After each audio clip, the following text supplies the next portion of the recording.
Hi, Ollen. Thanks for sending me the videos and obviously making the purchase. Um, so I'll go through this in some detail. I try to say with most people, you probably have to watch this probably a couple of times just to try and take everything in. Um, but I'll try and keep it as simple as possible. And obviously, it's got to be simple because you've got to try and the whole concept is replicating it onto the driving range and then obviously on the course as well. So the main issues, we'll use the swing on the right to start off with, is um, what the club face itself is doing. Okay, so what it does on the backswing does obviously have an impact, but our main, sort of business area of the golf swing is what the club face is doing on the downswing and obviously the direction that you're swinging the club. Okay, so keeping it simple to start off with, the club face gets very, very open, both on the way back and on the way down. Okay, so again, it's quite hard to pick out from a 2D camera, but the club face in this position sits very what you would call open, like this. Okay, when you have a club face that is so open, what it's going to encourage is the swing direction, if you like, to be leftward. Okay, so at this point, your brain is kind of subconsciously knows the club face is open, and it will go off to the right quite considerably. I'm guessing, but at the same time, you will lose ones to the left as well. So I'm taking a guess, wild guess here, but I'm guessing you're going to get sort of double misses. So you can see the club does cut quite a long way across the ball. This is because the club face is so open in this position. Again, it's quite hard to see here, but even at this point in time, the club face is pretty much pointing in that direction over in the net. So what you've now got to do there is somehow square that face up, and you can see there's a very fast hand action here, or roll of the wrists through the ball, in order to get that face squared up. Okay, so the sort of fundamentals of the lesson is we need to kind of neutralize the face, get it a little bit more square. That should stop this movement of the club spinning and cutting across the ball, so to speak.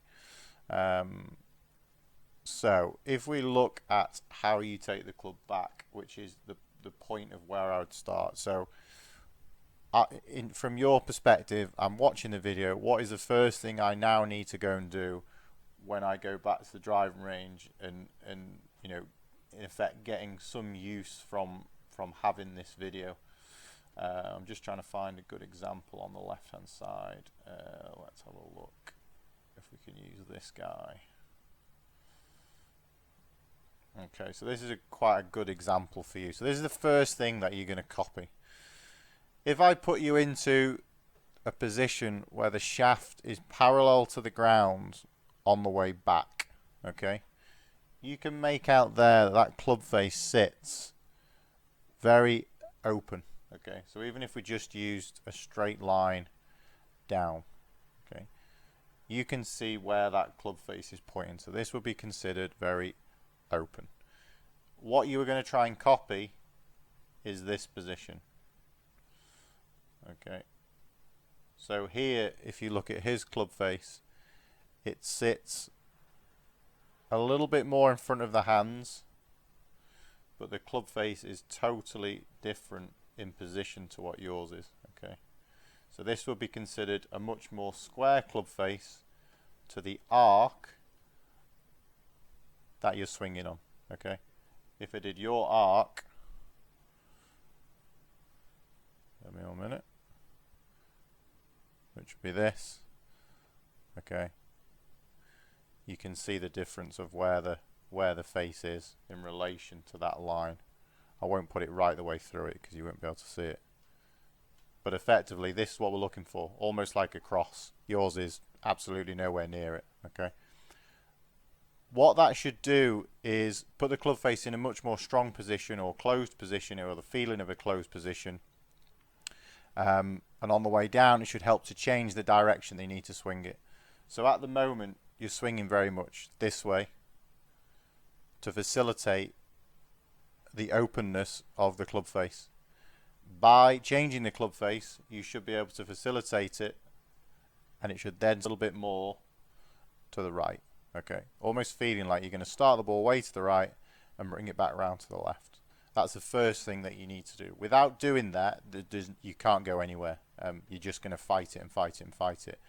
A lot of the problems that you've got from having such an open club face cause or are kind of byproducts now of other things that are happening. So if you look at how you get yourself into impact here, so very, very, very straight in the spine, no rotation, extremely straight arms. Let's put him in an impact position.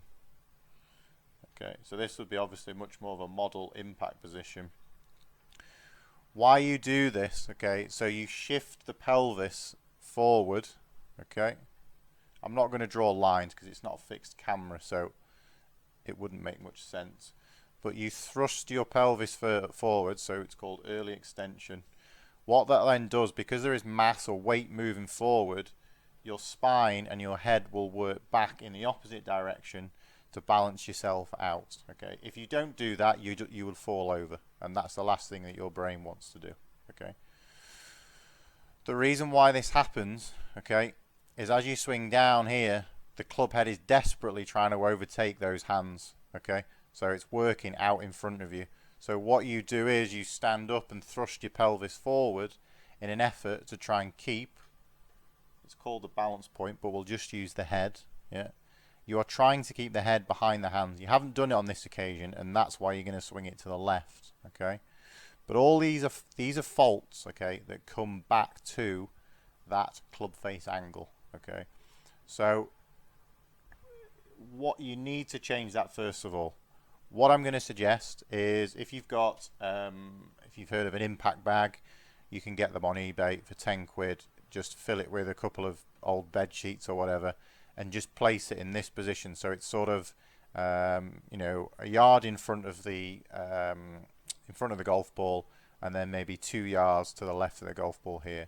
So it gives that vision of you swinging it to this in this direction, but by changing that club face angle, it will automatically help you to do that anyway, because you're going to feel like the face is really closed now and you're going to lose it to the left. Your brain will start to change your swing direction and aim it more to the right. In terms of setup and posture, I wouldn't change that from this angle. Okay, so if we go to the swing on the left hand side now, I'll just drag this in, which is an iron, but it's exactly the same. Put someone in again.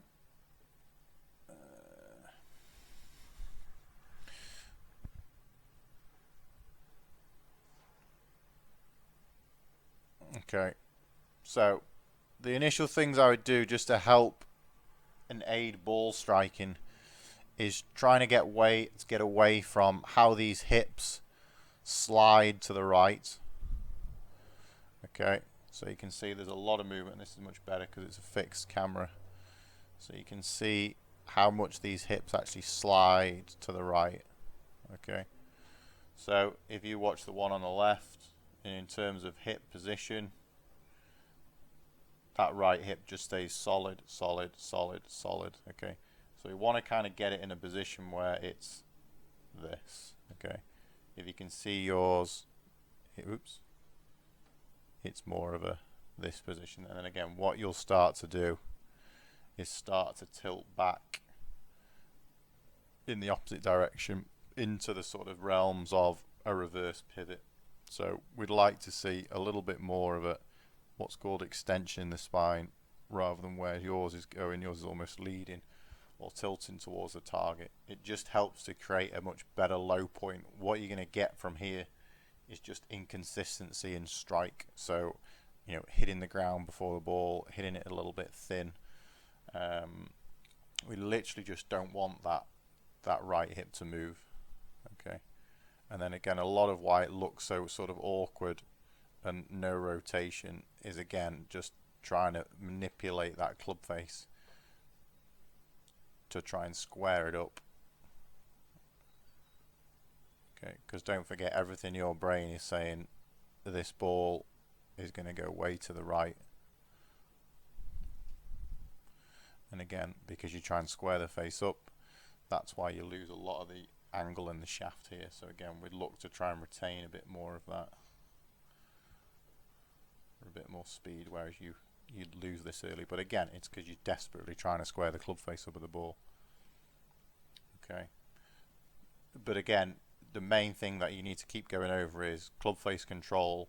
My direction needs to shift a bit more to the right, and I need to retain a little bit more of a solid pivot from the front on. You know, you can look at any, if you type into YouTube advanced pivot Robin Sims, he's a friend of mine who's done a really good YouTube video on creating the correct pivot in terms of how your shoulders should tilt and rotate and bend, etc., all that. So that's a good one to have a look at. But as I say, main thing is club face angle to start off with. Without changing that, you'll struggle to gain control of that flight. So what I would suggest is go away, have a look at that first, do some practice, do the drill with the bag that I mentioned about putting in front of the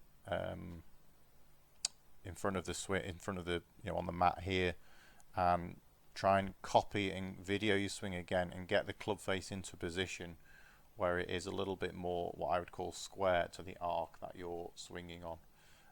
Absolutely, any problems at all, any questions, by all means give me a call. I'm more than happy to have a chat over the phone if that helps as well.